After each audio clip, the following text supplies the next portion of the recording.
Thailand கொய்யா. அந்த Thailand கொய்யாவை பொறுத்தவரைக்கும் நிறைய பேர் சொல்லுவாங்க, அது இனிப்பு இருக்காது அப்படின்ற மாரி சொல்லுவாங்க. கண்டிப்பா கிடையாது. நான் மார்க்கெட்ல வாங்குறத வச்சு நீங்க எதையும் கம்பேர் பண்ணாதீங்க. மாம்பழம் மாரி தான். இது ஒரு முக்கா காயில பறிக்கிறதுனால உங்களுக்கு அந்த இனிப்பு தன்மை இல்ல. இதில உண்மையான ருசிய தெரியணும்னா, நம்ம வீட்ல வளர்க்கணும். நம்ம வீட்லயே தோட்டத்திலே வளர்த்தோம்னா, உண்மையிலேயே ரொம்ப சூப்பரான ஒரு ரகம். நெறைய காய்க்கும் தன்மை உடையது. விவசாயிகளா இருந்தா ஒரு கமர்ஷியலா கூட பண்ணலாம்.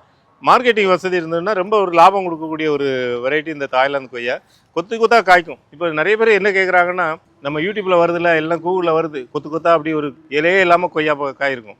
சார் எனக்கு இதே மாரி வேணும்னு கேட்பாங்க. அதாவது அந்த கொத்து கொத்தா நான் உங்களுக்கு காமிக்கிறேன் பாருங்க.